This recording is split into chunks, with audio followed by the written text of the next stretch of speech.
What's up, Slav? No.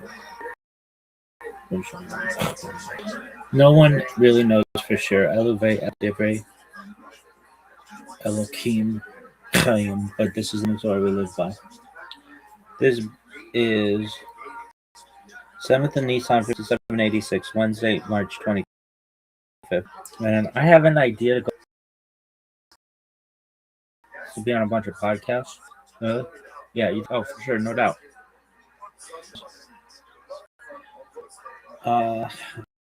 Is this day 88 of this bitch?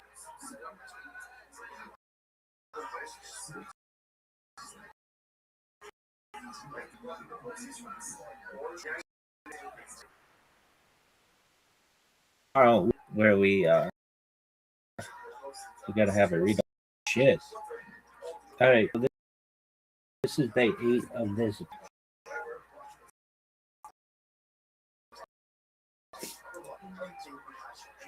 Is that it? No. So, what did you say? 61. Creation of the earth, creation of the universe, and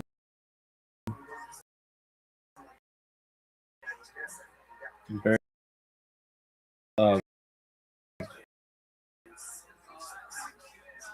Adam.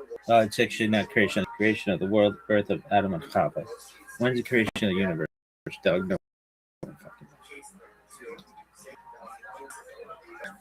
And it's noodle time.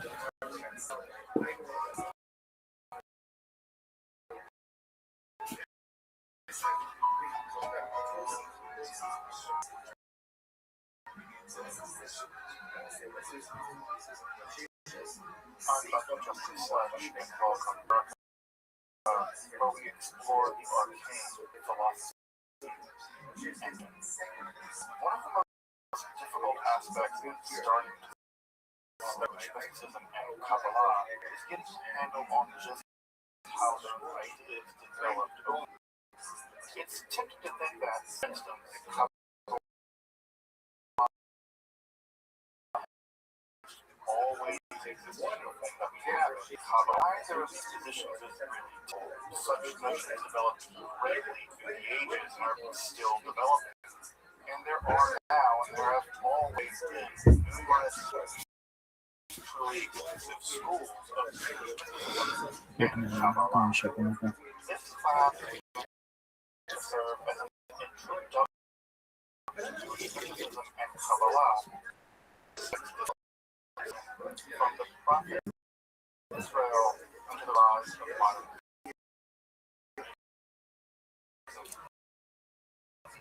century. Of course, this series isn't meant as a springboard for deeper study and reflection, and hopefully will also enable you to situate developments in Jewish mysticism and Kabbalah in their historical cultural context, and hopefully embolden you to or obscure. Let me express my gratitude congregations for allowing me to use one share of esoterica.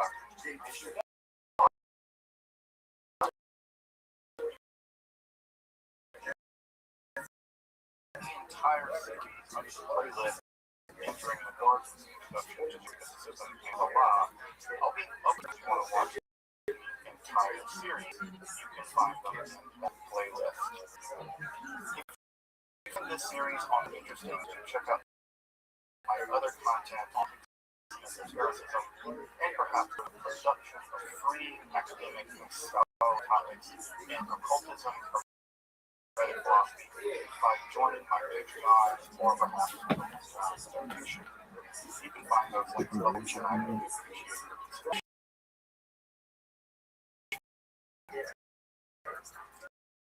Now, let's enter the garden of mysticism and Kabbalah. Let's do a little bit of tapping, and what we got is part one of this talk about the sacred Zohar, which again, one of the most that I know of, people talk about how phenomenology of spirit by Hegel is intimidating. I don't know, the phenomenon of the spirit, like Fisher Price, is Zohar, at least in my opinion, trying to understand it. So as we went through last time, Zohar, of radiance is a mystical Russian literature, is a kind of literature that has some kind of Jewish jazz. Not that there aren't Jewish jazz, but it's sort of like medieval Jew literary level. It's where it's something that's completely unrecognizable, but the idea is that if you know the guy that you were with, and that he ripped off this riff, and that riff came from this riff, you can do it to the genetic musician story. It works like that in Jewish literature. And so what we have is sometimes largely a commentary on various Bible, although the parts very uneven.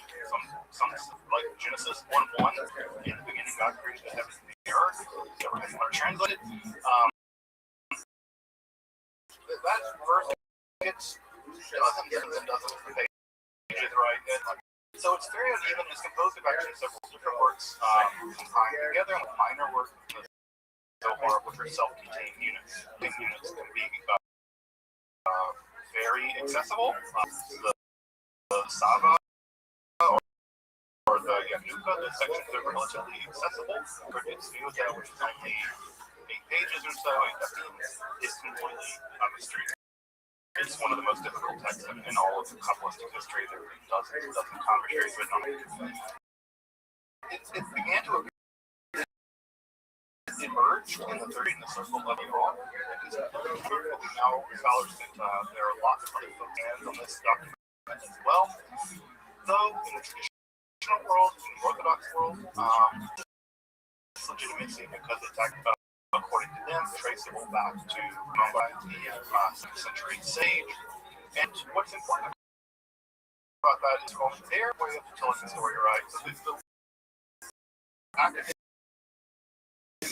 progressive story is Spain in the area of Leon, 13th century over the course of about 10 years, beginning around 1270 or so. The traditional story, the Orthodox story, is actually proposed by in the 2nd century, and it was only revealed to the world in the 13th. It was existed the entire time, it just had only been revealed to the world by Moshe Leon and his circle. And some of the core concepts that we dealt with last time are maybe two of the more difficult concepts to grasp. One of those is being so. And God's most transient state.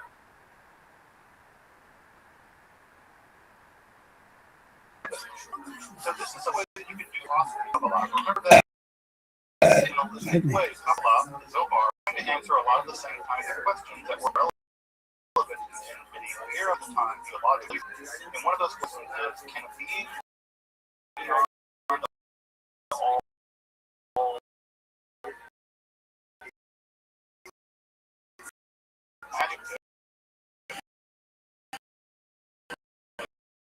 beyond all predicates, can we even talk about such a being? Commodity. We can speak in double negatives and say God is ignorant. Right? And so God is infinitely not ignorant, whatever it is, beyond all understanding. Now, obviously, it doesn't end there, because if it started to end there, we would not be here, right? Something created this world. And so that process by which that happened is through the sphere of the numerations. Again, how to translate this word. Why in most cases you just see that it's left in Hebrew. But it really means something like numerations. It's not the root of Safar, but it's not and so it means something like numerations. And these numerations, there are 10 of them. Although we've seen other earlier cups had up to 13, and these are transcendental emanations of the gods. Now, that's complicated way of saying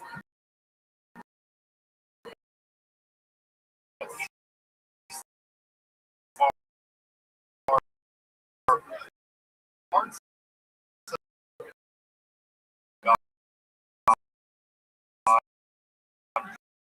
that flow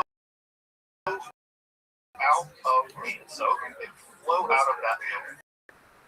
That one's different from this, and that one's different because of that. You can see how these things are different because they're different parts of the dynamic process by which God comes into being. And one way of thinking about Kabbalah,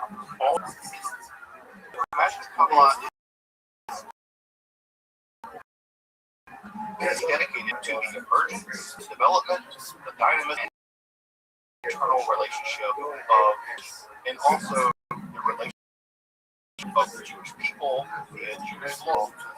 And we'll see that because what's really important to grasp about the Kabbalah, especially the Hebrew Zohar, absolutely no way of thinking about Israel is and thinking about how Israel interacts with Jewish law, and that interaction with Jewish law has direct bearing on the Jewish reality. We're going to get to the idea of keeping along the line.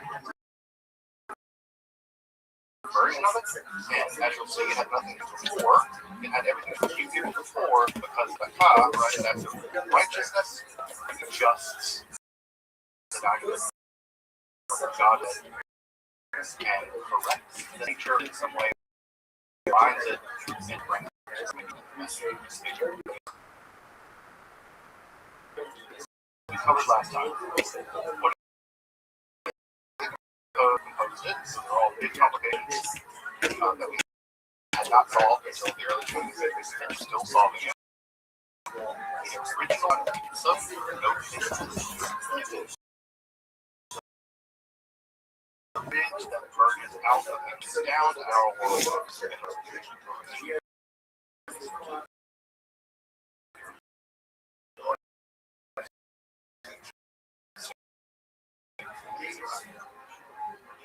Questions from my 50.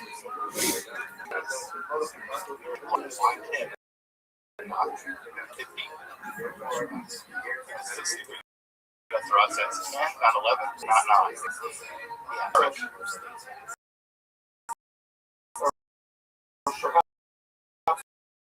It's a trivial question, but there's the answer and there's no questions. How does it consider you? So that's a different.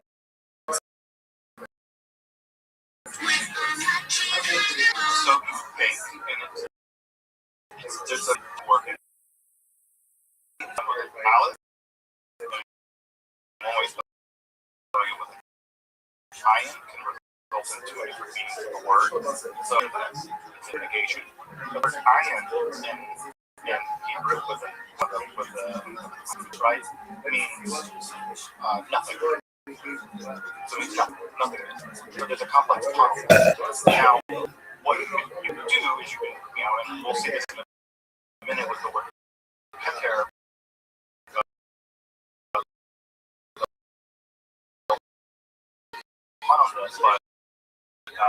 one of the problems is sort of the Hanukkah problems. The word Hanukkah. But there is a con going on here too, right? So homophonically, it can sound like the nothingness. It also can sound like without it. And so there's a lot of ideas about the idea of God, which for the Jewish people is Kabbalah.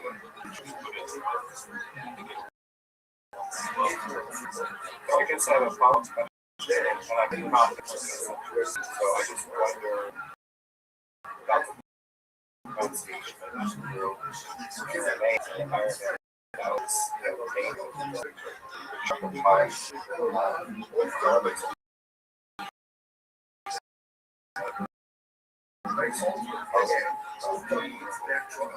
distinguishing their pronunciation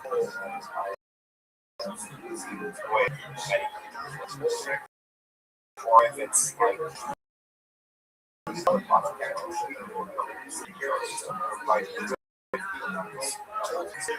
I have yet to be in terms of historians, I really have no idea. My sense is that Sephardic Hebrew is now doesn't make. I don't know know when that distinction was lost. I mean, even at this time of it, talk about people who are making the distinctions back then. They're now in Alec and all the way back in the Bible. So my guess of whom motion wasn't making distinctions, but using right words don't make a distinction. I am the same. Do pronounce those. Those are right. That's a different one. I'll stop. One's a voice for school if you do pronounce it differently, the pun doesn't work. They like that pun. They were identically, despite the fact that Hebrew been spoken on. Yeah, and this also required me doing something about how Rabbi Arabic was spoken in Israel. So my sense is that because of that pun is possible to them, and no one criticizes the pun, it must be counting the two letters.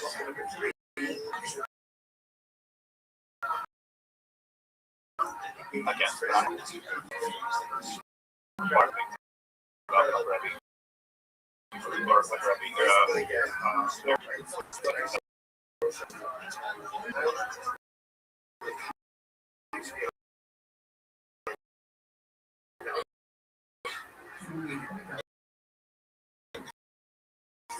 other questions?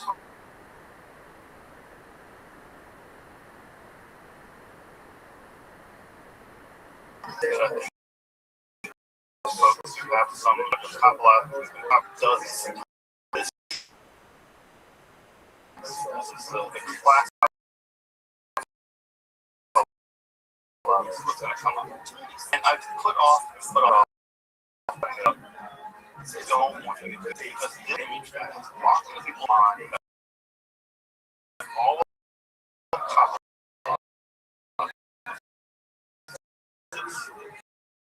About 10 zeros in the tree of Kabbalah is much more skated because even this little one you see right now is an ideal alignment.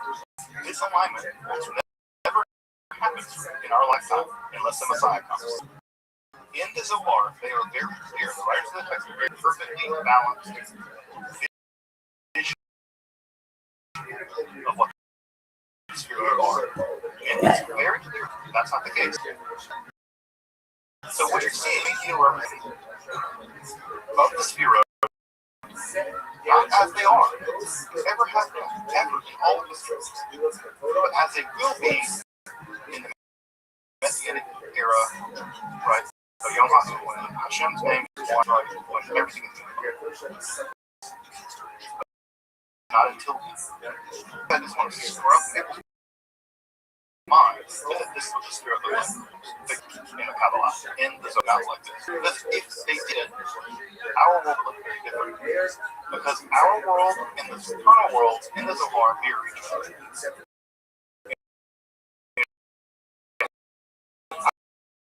Our world is out of whack.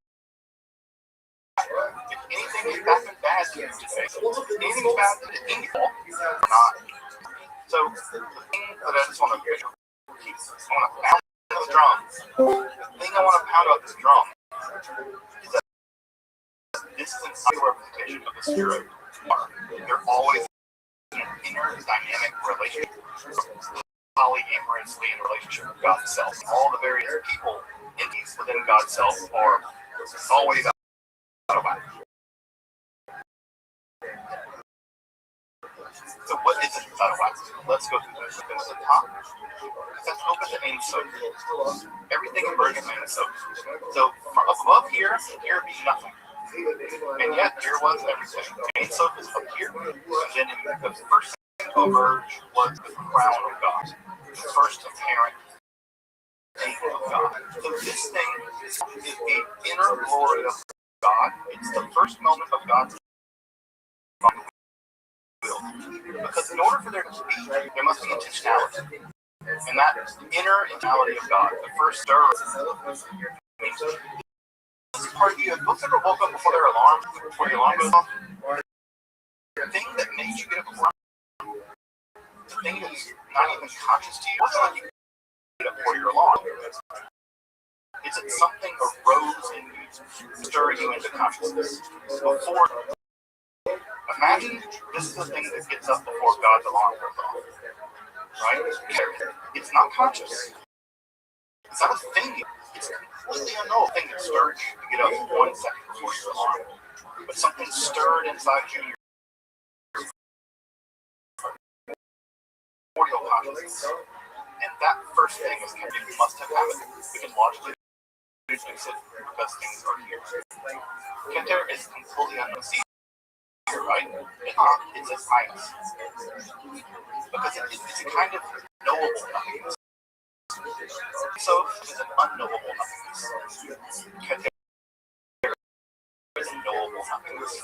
Now, in order to wake up, when you wake up, you immediately come to. Have you ever had this sort of surprise wake up? Your consciousness happens to you like a flash. Everything's like Google Map, your Google comes up, your calendar, and email.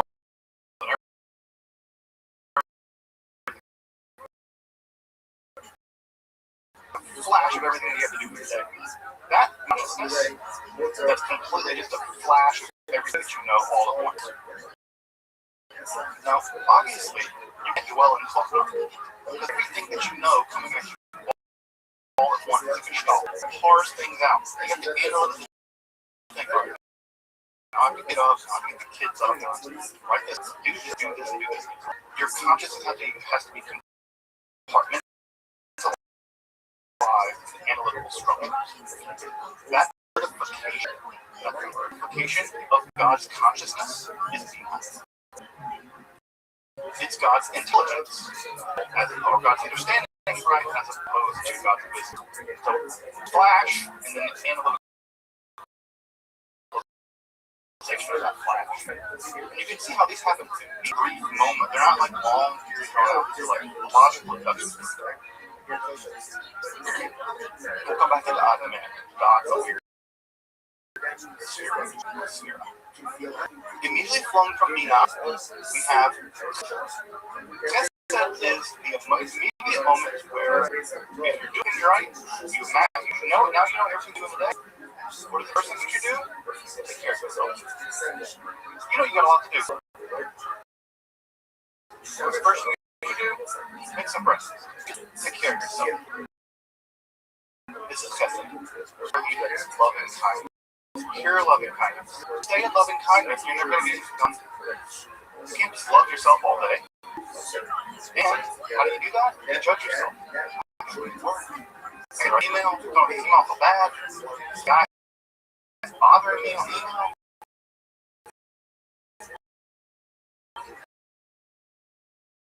So what?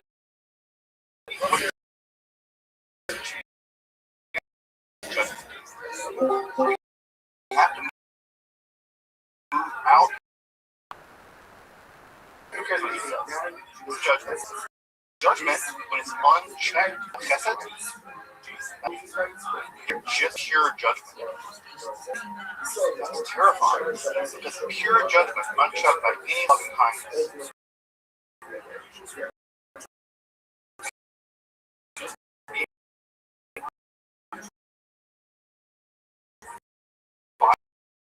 vengeful rage. In the Kabbalah, tonight, this is where evil comes from. Imagine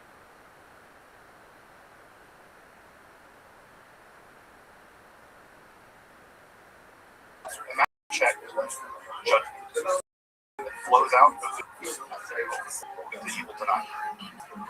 Now, when all of these things are in balance, all these upper spirits are in balance, that forms the most imaginable. The balance between justice perceived, analytical thought, insight, between the divine nothingness. That is Tefera. It's the perfect balance of everything. Okay. Judge, love, therapy. It's the womb of creation. Every balance in the womb.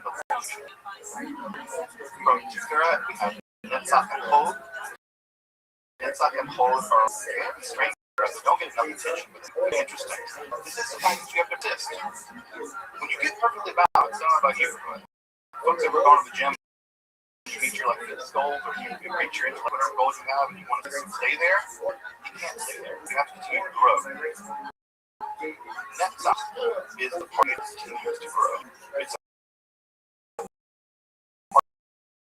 part that pushes you further than you can go. A little more inward, right? If you think you can only grow, you have nothing but blind ambition, well, that's unbalanced. You need to check it. What do you check it with? You turn it inward. In many ways, Netzach is the principle of God's extrovertedness, and Kol is the principle of God's introvertedness. Those come together in Yesod. And Yesod is something like absolute divine unity.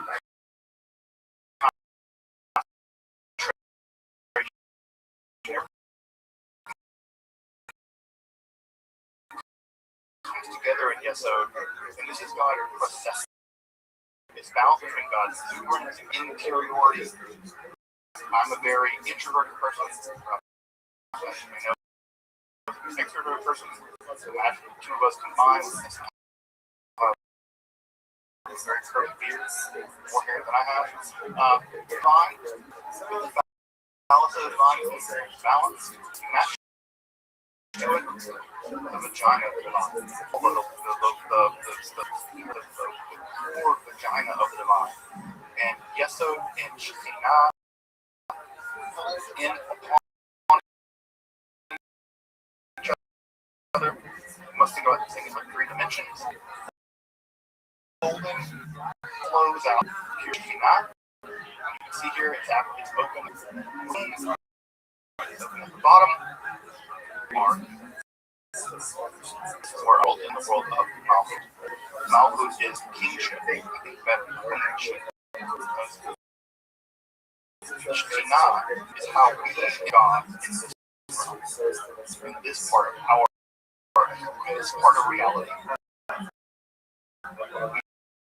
Only really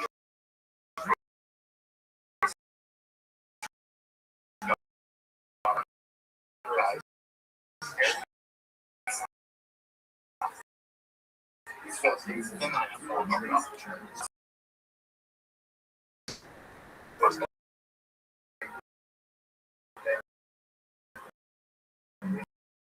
So we are in the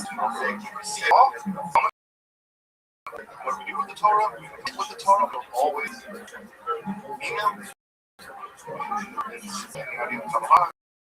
Israel's always female, but in some ways, this divine procession and by following Jewish law,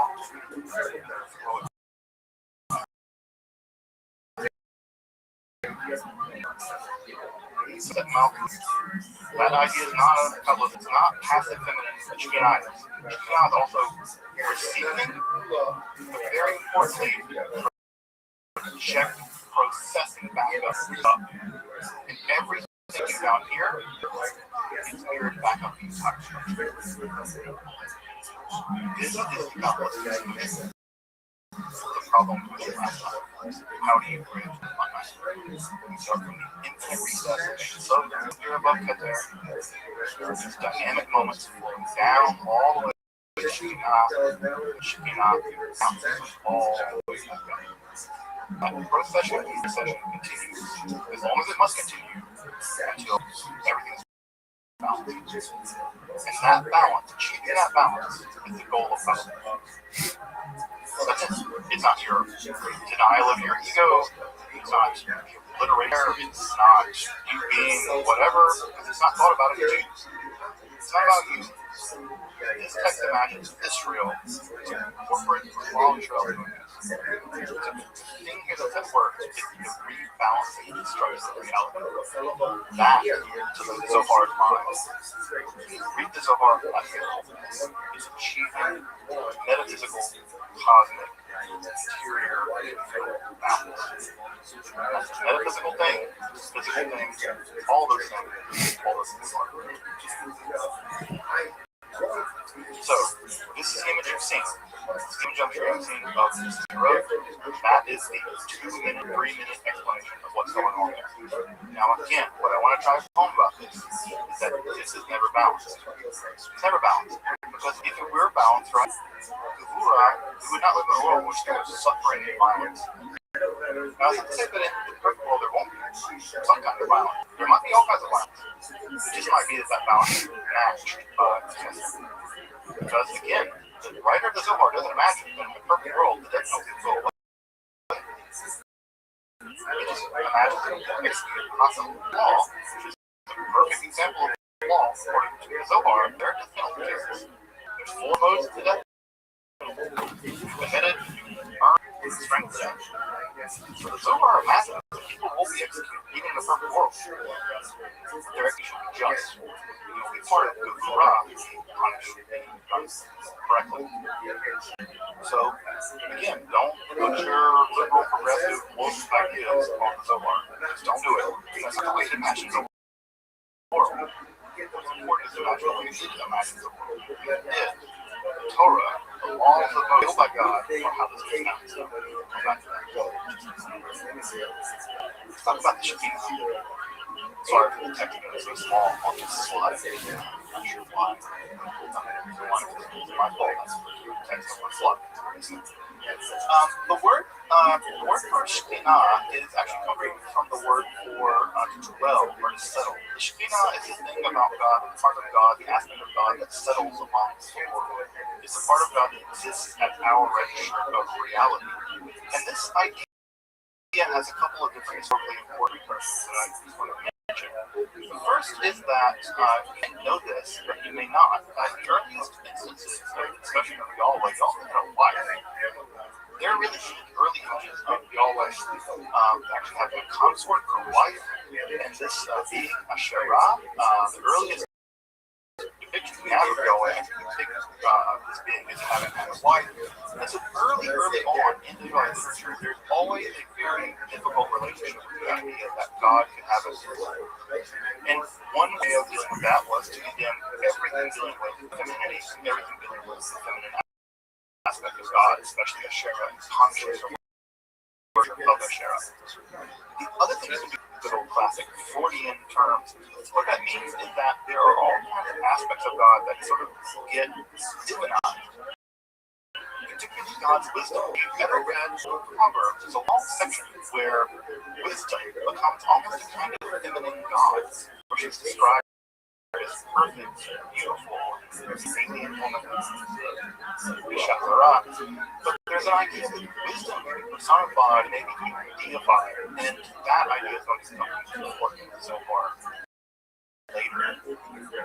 Also, the idea that God has a kind of presence in the world that's distinct to some level from God. That God can appear as the angel of the Lord, or God can appear as a fire coming down the mountain, or dwelling in the Mishkan, or the pillar of fire during the day. There is an idea that the world can be different than God somehow. The possibilities of the reality of God. And what ends up happening by the time of the Babylonian Talmud is that this term is sometimes referred to as Shekinah. This is the appearance of God. The word means presence or indwelling. And while the noun here is feminine, the feminine gender in Hebrew, it's never the case in the Talmud that they think of the Shekinah as a woman, feminine gender, woman gender. But they just think of it as a grammatically feminine noun, not as a woman. So as you might imagine, with the Zohar, part of what the Zohar is going to do is the Zohar and the Sefer Bashir are going to be mystical, not in the way of reading things in very elaborate, very ambitious ways, they'll do that too, but how they read things very literally. And it says the Shekinah, when Shekinah is in the feminine gender, it must be feminine, full stop. It just is. It's not just a grammatical reality, it's an ontological reality. And we'll see in the Talmud that it is the case that there often is bridal language used. So, for instance, one of the things that you may know is that there are a couple of books in the Bible that rabbis are always very nervous about. One of those was Kohelet, or Ecclesiastes. Another one of those books that the Bible is very concerned about was Esther, never mentions God. And another one of those books the Bible was very concerned about was the Song of Songs, because it's about teenagers having sex. And that seems weird. So the rabbi said, look, it's not about teenagers having sex, it's about the relationship between God and Israel. Well, if God is the masculine partner in that relationship, well, what does that leave Israel? It leaves Israel the feminine partner. Well, some further speculation said, well, no, it's not Israel being feminine, it's another part of God. And so we have this idea developing over time, and there's an entire long series of lectures development of the Shekinah. What we see that over the 1,000 years, concept goes from being a grammatical construct with an element of God living in the world to being an ontological, metaphysical construct with actual God being feminine. So there's a lot of complicated things going on in that. Also, what's worth pointing out here, and I don't want to go into this too long, is that in the old Gnostic mythologies, the mythologies that developed primarily in texts like John and some other texts as well, and the Nag Hammadi library and the larger Gnostic world, the Gnostics, as you may remember, were groups and Christians and pagans who believed that knowledge, as opposed to faith, liberates you from this world. But if you knew certain kinds of things about this world, you could escape from it. Knowledge saving you as opposed to faith saving you or belief saving you. In the Gnostic worldview, there was a divine emanation scheme, which is somewhat similar to what we're going to talk about later, similar to the Platonic stuff, Middle Platonic stuff, where God flows out of God itself, and at the very last rung of that process, there's a disaster. And that very last wrong is an entity called Sophia, wisdom, very similar image we find in Proverbs. And Sophia wants to create something without reference to the divine world, and she's creating an abomination called the power, which is probably chaos style. And this the text described it as a living abortion. Something really truthful about that idea. But it's alive and not alive, it's ignorant, blind, chaotic, and it creates a higher world than yourself. It's insanity, and that world is our world. Our world is the entity creating it, and the world is just a prison for us. It's a giant trap. And so what ends up happening, not to rehearse this too much, is that there seems to be some good evidence to say that elements of that kind of mythology survive, and Judaism a lot more than it survives in Christianity. We see similar elements of that in the sacred right here, where it describes wisdom, Chokhmah, as a maiden from a far-off land, or a maiden from a foreign land cast into our world. So we think there may be connections all the way back to the late classical world and this Gnostic worldview, which again, that term is a bit problematic in a lot of ways. But we think that maybe emerged from that worldview. The last thing I want to say about the origins of the Shekinah are two things. One is we're living in 13th century Spain. If you know anything about courtly culture, idolizing remote women is all the rage in troubadour literature. It's all about the ideal woman who's completely virginal and you have to sing all these praises to her, but you can never have her. This courtly literature is a huge part of Spanish literature, both also at the troubadour level. And so there's an enormous outpouring of infinite longing for the unapproachable woman. And so we have that happening at the literary level, at the musical level, popular level. Also, the other thing I should point out here that's also very important is at the same time that's going on in the Jewish world, the Marian cult in the Catholic world in Spain is also happening. The adoration of the Virgin Mary is not always a big deal, but it's now. That really began in Spain, and the adoration of Virgin Mary was very, very popular, and so there's some reason to believe that the adoration of the Virgin Mary, that the Shekinah development of that may have been a Jewish response to larger hegemonic culture, where the Jewish response was, look, they're trying to convert a bunch of us, and what's really popular, this whole Virgin Mary thing, well, we got that. We don't even need studying Virgin Mary, we got God. God does all the stuff, cool stuff Virgin Mary does. And so if you read this over carefully, a lot of the stuff it says about Shekinah looks a lot like the kind of stuff that developed in the Marian cults. And so unsurprisingly, the minority culture is mirroring a very sort of hybridity way.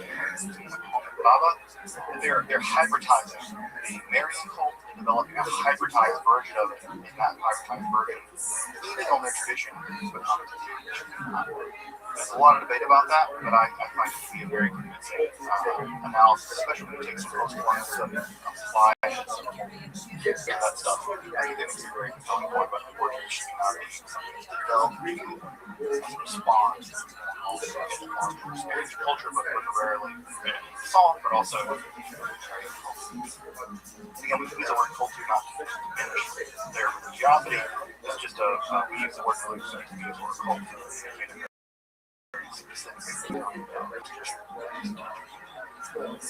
It's in the Zohar that the Shekhinah becomes an explicit and feminine aspect of God.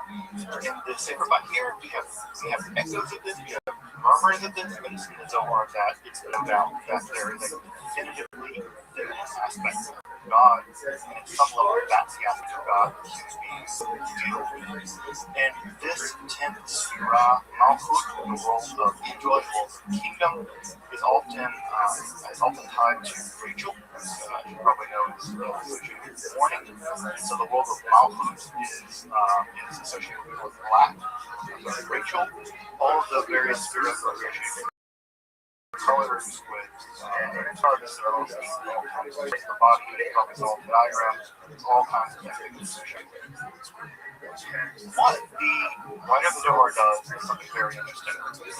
When they want to find where the Shekhinah is, they will rely on the fact that any time you see the word et in Hebrew, et, as you may know, for folks who know some Hebrew, et is a direct object marker in Hebrew. It doesn't translate it. For instance, at the very beginning of Genesis, I have the very first verse of part of the first verse of Genesis here, right? Bereshit bara Elohim et hashamayim ve'aretz. So Bereshit bara. So in the beginning, he made, namely God, what? S. Et. Correct. Et. God created Et. Now, to read this grammatically correctly, you would say, in the beginning, he created God, Elohim, God. Et, direct object marker. What did God create? Hashemayim ve'aretz. God created the heavens and marker. So in the beginning, God created the heavens. No, because the Torah would never just throw words around. So the et here, Aleph Tav and Aleph Tav, cannot just be superfluous. They can't just be random direct object markers. What are they? Shekhinah. The Shekhinah. And so they say, no, this is the world of the Shekhinah, and this world perhaps is the world of the Sefirot, and then after the Shekhinah is Hashemayim ve'aretz. The heavens come first, then Shekhinah dwells in the Haaretz. And so what we have here, right,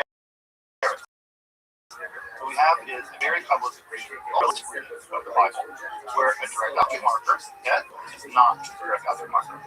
It's the creation of the emanation rather of Shekhinah into the heavens, and then further the Shekhinah into the earth. The world of they make a lot of big deal about this. The Zohar is all about this. It means that Shekhinah dwells in heaven and she dwells in the earth. And that's in our world. And notice we dwell in our world. Elohim. Right? Elohim and certainly doesn't bara. Because bara is creation with no subject of creation. Or creates, I would say. What creates? Nothing. Right? In the beginning, nothing created. What did nothing create? Elohim. Sefirot, and what flowed from them? Shekhinah, and where Shekhinah? Hashemayim ve'aretz. For the Kabbalist, Zohar, they see the entire structure of the Sefirot echoes the first 6 words of the Bible. Again, not because they're reading things out of it that are unusual, but rather because they're reading it incredibly literally. So, what's fascinating about this is that, again, it shows you something about how the Zohar works in terms of Kabbalistic hermeneutics and also why it's very difficult, because if you don't read Hebrew very well, you don't remember very well, and this is all basically all So what's going to happen is that the world of Malchut is joined with the eternal world of what is called Yichud, unification, marriage. And what's going to happen according to the world of our world is that the task of our world is to take the Shekhinah to exile. The idea that God's presence in exile is found in the Talmud. When Israel goes into exile in Galut, so does Shekhinah go into Galut. And our task is to reunify the Shekhinah within Galut in this world, this eternal world. And as we get to Jewish law, it's the case that we remarry Shekhinah remarry the upper world, everything is like a giant bond. And it all clicks into place. Ultimately, everything's resolved. The imbalance is resolved. Now, why does that imbalance happen?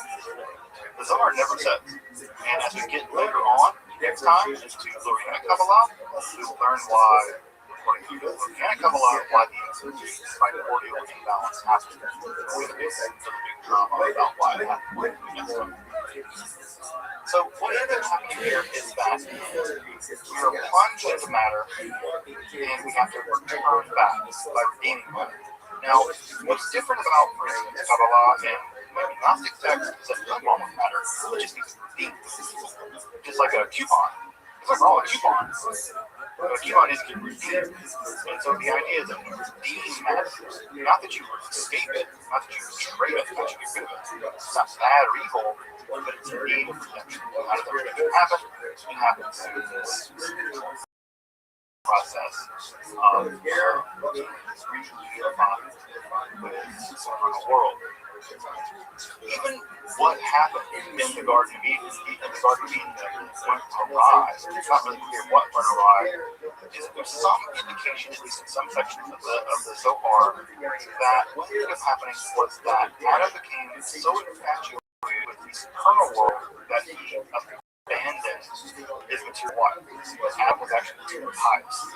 So notice this is a complete version of the Garden of Eden story. In the Garden of Eden story, it's that in the original version, two sexual.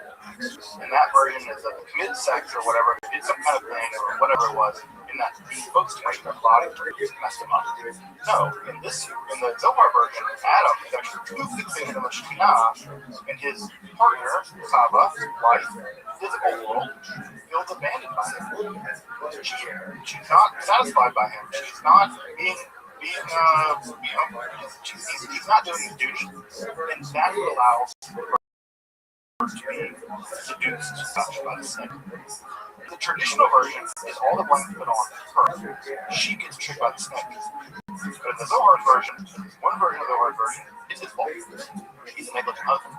But he's so focused on the eternal world that he's not focused on the physical world, which is his world. This world is our world. The Zohar is very clear about this. You cannot focus on the spiritual world. You cannot. On a monk, there's no mystical Kabbalistic monks. You are obliged to deal in this world. It's only by dealing in this world that you can actually deal with this world. So again, how does this get fixed? Well, it eventually comes and it gives us the Ten Commandments, it gives us Torah, and it's by combining spiritual and physical. Again, the Zohar is all about balance. Combine the spiritual and the physical, and we begin to find light again. Adam focused too much on the world of the eternal. Other patriarchs focus too much on the world of the terrestrial. The idea is we must combine them into one another. And this becomes incredible. The language here is always the prayer section. The language is the very homosexual language. The sex is part of this observance. You're obliged to have be fruitful and multiply. Again, it imagines of course, it's imagining a very hyper heteronormative way of thinking about this. Although I think at the edges of the text, there's a lot of interesting homoeroticism and a lot of weird stuff that one can do with the Zohar in a way that I think is very, very rich. Not that I think it's very rich. People have done incredible things with the Zohar that has shown this text is hyper heteronormative, so at the same time, many of the ideas it commits itself to don't conform. It can't logically. So there's all kinds of studies to show that those categories break down pretty rapidly to get a little bit under the hood or under the sheets of what's going on. The Zohar is a lot more happening here. But the idea ultimately is that there's a kind of sacred between Israel and Shekhinah, and the Shekhinah and Israel, separate and by the observance on the Jewish law as a kind of ritual act of intercourse. The observance of law is kind of thought of as a kind of intercourse. That as you do the law, you're having spiritual intercourse with the divine. Because it's only because the Jews have a covenant with God, a marriage contract with God, that they can do the things they do. The only similar thing to that custom is sex. It's only by having a certain kind of relationship with a certain kind of person that you have sex with them. Well, because God interrupts this relationship, then it must be the case that all of these 613 rules are fundamentally kind of intercourse with the divine. So it's long, all incredibly erotic terms, and so this is very much like Shabbat.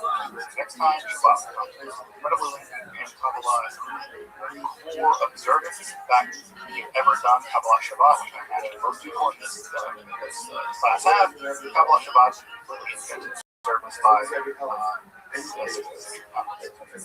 re-enter the marriage between God and Israel every single day.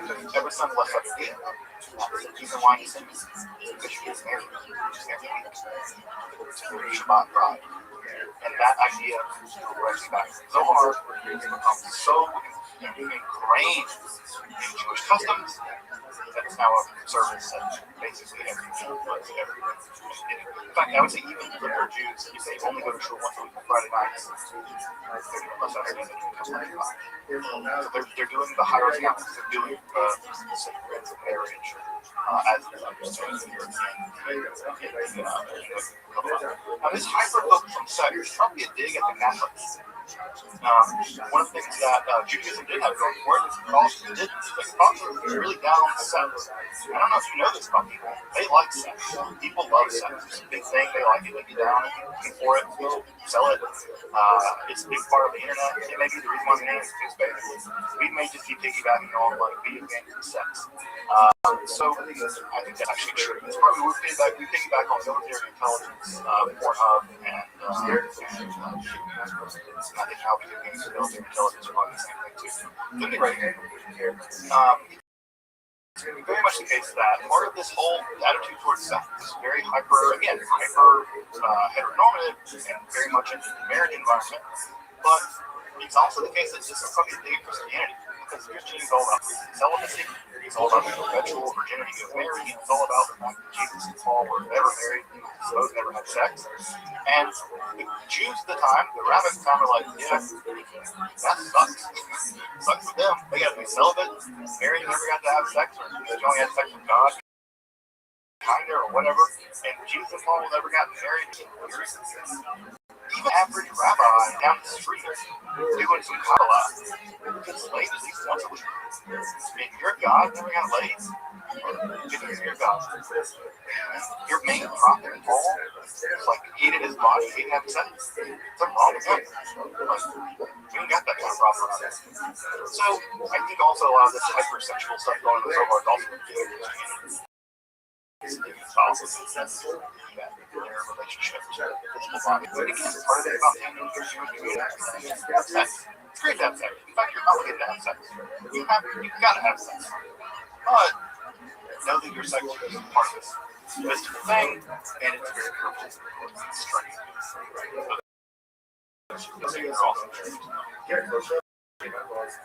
Now, if there's good stuff, sex, also bad. And evil, and in Kabbalah, is thought of as part of God. It's called the Siddur Achra, the other side. Now, what's important to know about the history of evil in the Jewish world and in the Christian world, in the classical theology of the Muslim world, it's thought of as basically a kind of purification. But evil was something like cold. Cold is just a lack. Darkness is just a lack of light. Darkness is nothing on its own. Cold is nothing on its own. And so, because these things are just negations of something else, they don't really exist. So, evil is just a non-existent place where God is. It's just it's a part of God that rebels against God.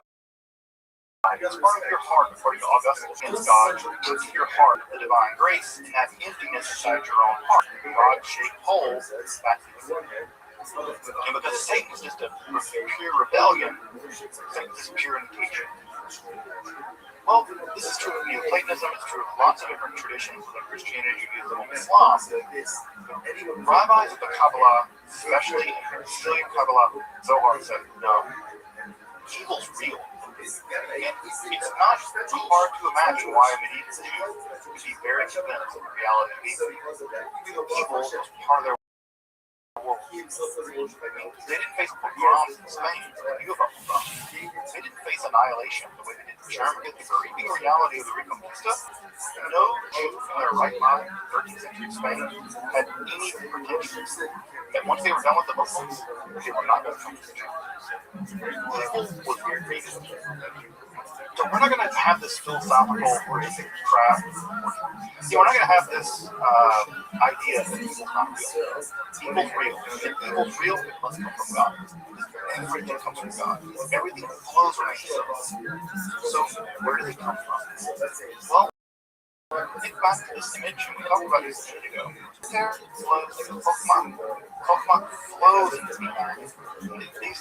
Again, you can imagine sort of a rush of water, a rush of light. As it rushes out, it's caught by Pokemon, and it rushes back over to the mind, it's caught by Enoch. It rushes over to Chesed, it's caught by Chesed. But as Chesed rushes over to Gevurah, can't catch it all. There's so much power flowing now that it hits Gevurah, and it's like a bowl when you pour water into it, it sort of runs down the side. The main image of Zohar, the image of Zohar I love better. The other one is an image of a blacksmith. As you forge an item in a blacksmithery, right, a smithery, you pound on that hot metal. And the only way you're going to get a fork or a knife or a spoon or a sword or whatever is you pound it. You have to pound that metal. There's no way you can shape the unformed metal without pounding on it. As you pound on it, sparks fly out. Shards of metal fly out. Dross pours out. It's an inevitable part of creating something. When you create something, it throws off sparks. And those sparks are burning and dangerous. And they're dross. They're wreckage. In the Zohar, that is wreckage, that's dross, those sparks, that excess of pure Gevurah, pure rage, righteous rage. You can imagine what is happening is that it flows out of Gevurah and it cooks the entire backside of all of the other spirits, like a kind of evil coating of darkness, a kind of hatred, rage, inversion of each one of these. As it coats the backside of something, that forms another reality. And that other reality is the world outside. You know, like inverted, evil, negative images we wrote. So horrifying, the first three don't even survive. They're so absolutely evil that the will of they are annihilated. They can't even exist. They're so they implode their own absolute negativism, black hole or something. But the other seven, the first three implode and vanish. The last seven, they continue to exist. Oh, I should say this about me now, or about God. Sorry. In some schemes, as you may see another sphera here, another sphera right here. It's called Da'at, that means knowledge. The reason why there might be another sphera here is because it's there, because it's so not everything on it is real. You need something else to pin up, and the odds become their kind of pseudo sphere.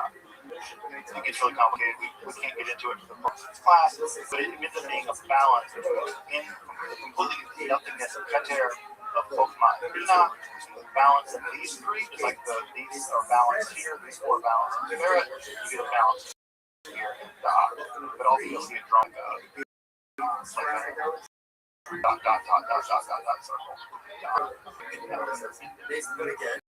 At any rate, that cross is thrown off and that becomes evil.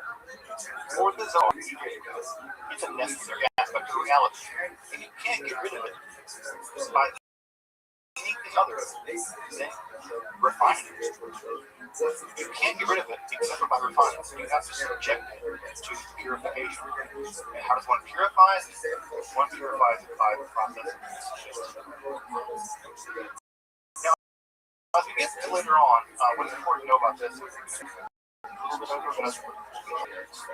Zohar doesn't imagine evil as inherently bad. It imagines it as an excessive something that has to be tempered. And you temper it by rectifying, by fixing it.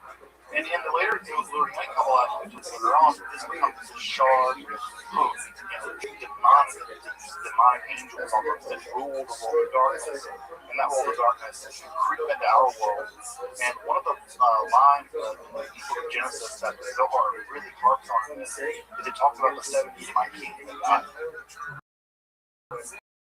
And this is a throwaway line in Genesis 20. It seems like that these lines don't have anything. It's a bunch of kings that died. No, not the Zohar. They're the primordial evil worlds that exist. And we have to deal with them by rectifying. And the thing that the Zohar is most worried about, the thing that it works on the most more than anything else, is the same kind of thing the Catholics are on. That's masturbation. My God, the Zohar is glorifying the sexual sense, especially masturbation. And there's the idea that if wastes seed, then that seed spent semen that's lying there on becomes like more and more evil. The world gets more and more imbalanced, more tilted to the side of the other side. Also, the uncleanliness of sexual uncleanliness and menstruation is intrigue, mortifying world. In fact, so much so that because of the primordial sin of Eve, she is the sort of representative of evil in the world, because her menstrual blood is like a dross thrown off by her menstrual cycle. And the menstrual blood is just like dross thrown out in the procession, where creation didn't occur, and was born again. But the idea is the blood flowing out of her mirrors the dross thrown off in the process of creation, where like this is not. And there's a ton of interest in evil. The Zohar abounds in discussions of evil, and probably heavily on discussions of evil coming out. And your Kabbalists of Castile are very interested in evil and manipulation of the side. And so there are tons and tons of things about evil, especially anti-Gentile stuff. So we have to be very honest. The Zohar hates Gentiles. Overwhelmingly Gentiles are corrupt, evil, dangerous, and bad. This is not an ecumenical text. Any stretch of the imagination, I do not read this text and imagine that this text is anything that says about Gentiles. Very negative. And so, again, are you not surprised? Again, imagine being Jewish in 13th century Spain. Do you have positive interactions with non-Jewish people, with Christians? Not really. So it's unsurprising that they're going to have a pretty negative attitude. Now, does that mean that Zohar is inherently bigoted? It might. It might mean that it's a bigoted text, especially if you take those same attitudes and apply them to non-Jewish people now. Yeah, it's going to result in you being real bigoted, mystical bigoted, of the worst forms of it. So we have to own the fact that stuff's in there and deal with it as Jews. If you want to study the Zohar and study the Kabbalah, you have to understand that there are big non-Jewish people there, and you have to deal with them, and whether good to deal with them. And so they can lean on that as a historical character. Rabbi Rothschild himself was headed by the Romans, the Roman colonial project in India, and also Rabbi Rothschild, some of the most anti-Gentile stuff in the Talmud. He said once that the Gentiles, snakes, children, in common with sort of that stuff's terrible. Non-Jewish people are a huge life. That's unconscionable. It's there. It's in the Talmud. Zohar. Ignore it. Now, can any to pick up all that stuff and claim that the Talmud is racist? Can tell people and do the same thing about the Zohar. They don't know the Zohar. Just so you anti-Semite stuff. And also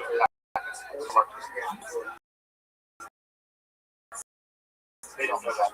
Technology of the Zohar is very complex. Numerous demons in Zohar. And that's not surprising because you have the exact same kind of demonological stories flourishing in Christianity at the time. This is the exact same time that you get a rapid rise in demonology in the Christian world as well. And so, again, unsurprisingly, Jewish demonology developing and facing one another at this time period. And eventually give rise to this concept which didn't rely on the concept of possession, exorcism, Judaism, that began to emerge in the late 16th century. Ritualism.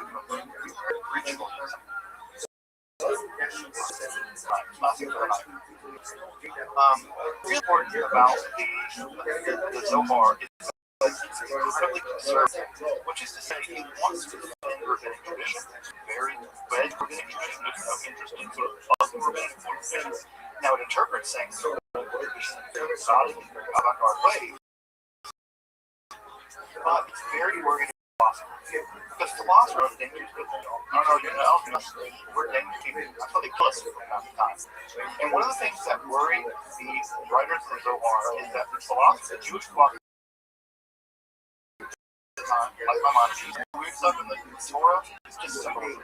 It's just metaphor. Really, God is really concerned about being reasonable, being rational, being a good person. And if you understand the Bible in more terms than that, you're probably engaging in some kind of stupid idolatry. But you just don't know better than philosophy. The danger with that, folks, is that Jews are facing an overwhelming pressure to convert at this time in 13th century. Very strong pressure. They can be given land and title and deed. They can be given all kinds of encouragement to convert. Conversion is very attractive. And again, forget, we're not 190 years out, 200 years out from the Muhammad in 1492. The pressure is already on for Jews to convert. And as you can imagine, a wealthy Jewish doctor, a wealthy Jewish poet, a wealthy Jewish rabbi who's had a lot of pressure to convert, if he's a Maimonidean and believes that really God a metaphor and those kind of metaphors, and hell, you gotta stick your neck out for a bunch of metaphors. If Jesus and God and Moses and they all kind of come out the same wash, you get to keep your job and flourish, you get new land, you best believe those people convert. Not because they hated their religion, because they were educated, that they can say, look, I can worship my God inwardly, and still believe in all that I believe in. I can pray in the church. Because praying in church is to get title. So why not? Because you're not. That's why. Stupid, dangerous, bad Jew. Why? Because the very way that you react, the very way that God engineered reality is that you reverse engineering by following the Torah. You have to understand what important topics are. The Torah are the reasons for the commandments. The commandments in the Torah are not random. They're not made up things. When God says put the bell on, when God says we're this, when God says honor the Sabbath this day, on this day, not Sunday, when God says do this, God's not telling you this is a roadmap, not just a roadmap of piety, but a roadmap of the reconstruction of reality. This is how you fix the world. And not only that, God's telling you not just to follow the rules because you should follow them. God's telling you to follow the rules because God follows them. God kept Shabbat. God puts on the God puts on the God does everything that you're supposed to do. This is imitation day. The task is not for you to do a bunch of rules. The task is for you to follow the rules because God does those rules. And insofar as God does those rules, and it's only by doing that, it's only by following the Jewish law, scrupulously, especially the rules that make no sense. It's only by following those rules that make no sense that you have any chance at all of balancing out the rules of the road. only way you can do this, the only way that the world will fix is by Jews being servant Jews. So again, to drive this point home, the Kabbalah is not liberal, hippy-dippy Judaism. The Kabbalah is the most radically, legally conservative Judaism you can imagine. And why? Because the esoteric meanings imposed is that they are actually part of the recreation, the renovation of the world, the renovation of the world, the reparation of the world. It's only by following Jewish law scrupulously as possible. This is actually the parts that don't make sense. So, the same way that God created the world, God mandated holidays, and mandating those holidays is not just Jews, it's not just Russia, China, or these are divinely mandated temporal structures in which one can correct the world in a very specific way. There's a time you can't bring the real day of the year, special power that day, right? And the Zohar loves very minor holidays. Sometimes you travel to Israel, ask me what Jewish holiday you're trying to figure out. We down people. We always want to mess with them, right? Say, yeah, my favorite holiday is the most obscure holiday ever. The Zohar says, Shmini Atzeret is the most important holiday. No more important holiday. Yom Kippur was joking. But Shmini Atzeret is the obscure holiday. Right at the very end of the because that's what's important. So all the holidays heavily counted them over. It's completely ridiculous. You counted down days.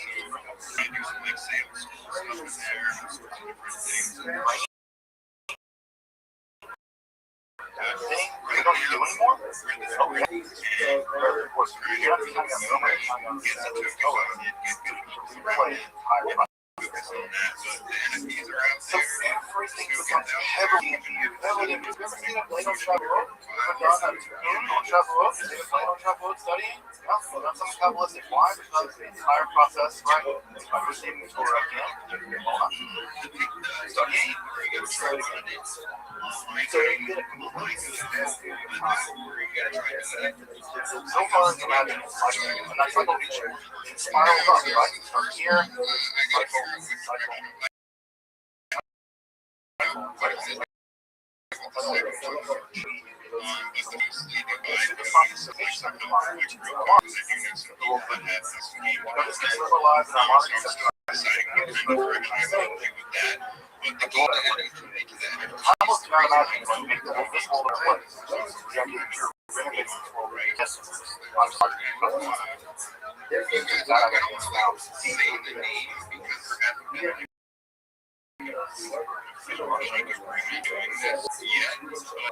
So folks, this is the major thing of the Zohar. They can read the Zohar, yeah, it's jazz.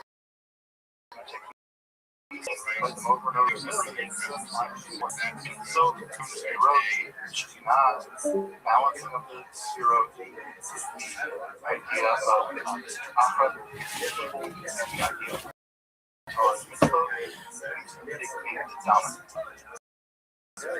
I don't think all kinds of conversion is very attractive. We're 190 years out, 200 years out from the Muhammad. It's already on for Jews to convert. As you can imagine, a wealthy Jewish doctor, wealthy Jewish poet, wealthy Jewish rabbi who's had a lot of pressure to convert. He's a Maimonides and believes in really a metaphor, a Jewish wall metaphor. You gotta stick your neck out for a bunch of metaphors. If Jesus and God and Moses, they all kind of come out the same with the wash, you get to keep your job and flourish, get new lands. You best believe they converted not because they hated their religion, but because they were educated enough, or perhaps too much, that they can say, look, I can still worship my God inwardly, I can still believe in all the things I believe in, and I can pray in a church. But the praying in a church gives me a title. So why not convert? Zohar says they should mess up all the reality. That's why. Stupid, dangerous, bad shit. Why? Because the very thing that the very way that God engineered reality was that you reverse engineer the correct following the Torah. Understand the object and to unreason for the commandments.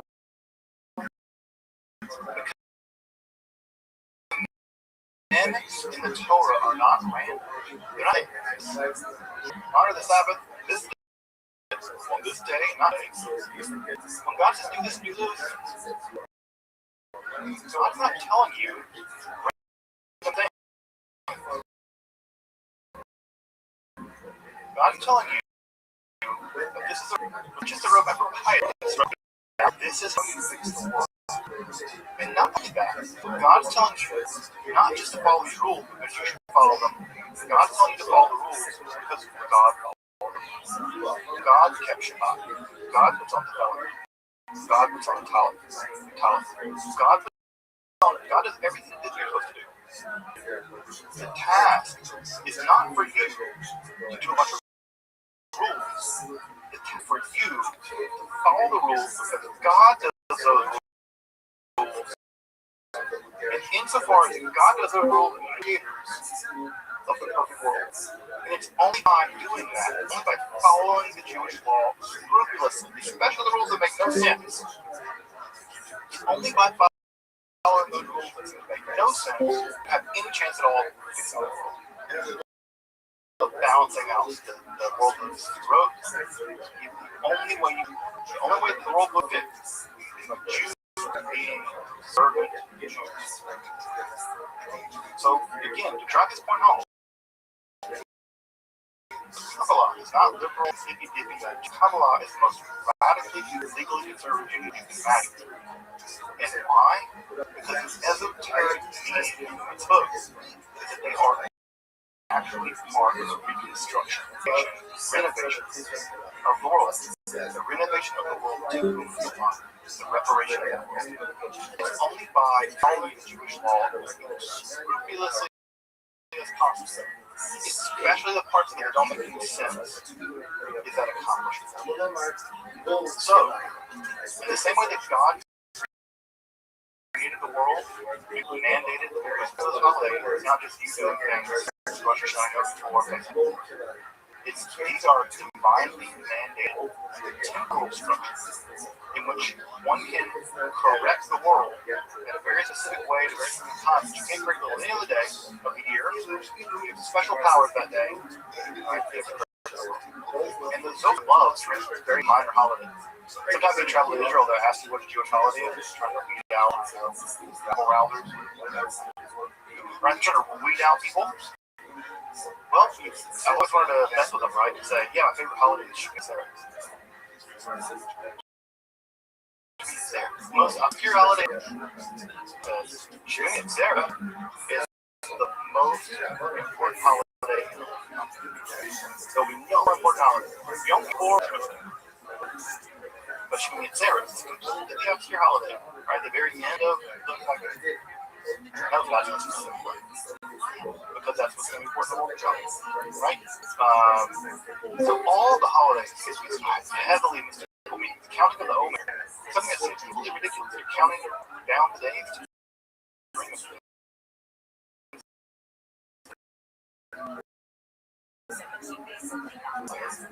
Yeah, oh yeah. Counting of the Omer is incredibly important. If you're not just counting out the Omer, you're counting out some of the Torah. So you can play the entire process. So everything becomes heavily imbued. Have you ever stayed up late on Shavuot? Have you ever done a tikkun on Shavuot? Stayed up late on Shavuot studying? Well, nothing Kabbalistic. Why? Because the entire process, right, is like receiving Torah again, studying, receiving it again. So you get a completely simple period of time. The Zohar, and that's how you don't know, right? It's from here. cycle to eventually reach the world of the divine. Through the process of the rectification of the divine to the law, the world produces. Now this gets liberalized in our modern conception, right? Because be a good person. I'm saying that make the world a better place. The Kabbalists do not imagine what makes this world a better place. It's the idea of this world metaphysically, ontologically. It's that idea that's found deeply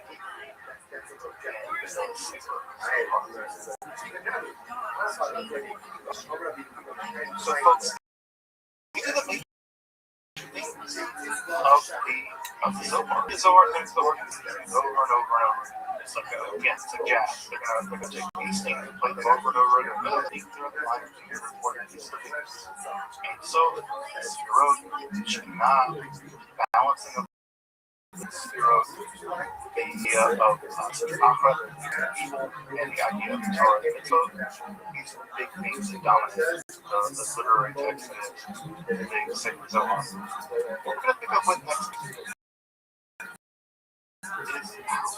is how this is true. It just appears people are like, that's it. That's the roadmap for the recreation of all people. This book, and this dude is Spain.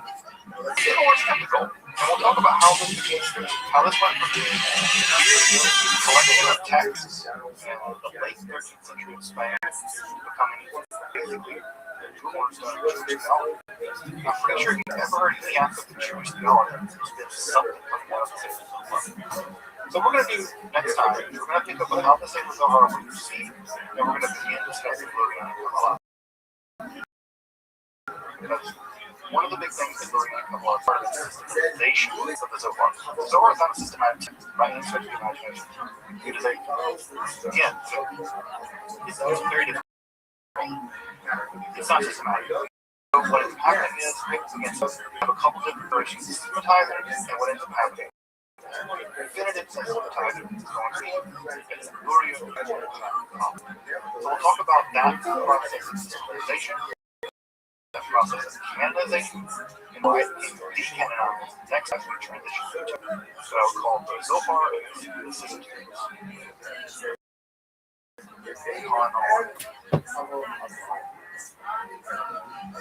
Welcome back.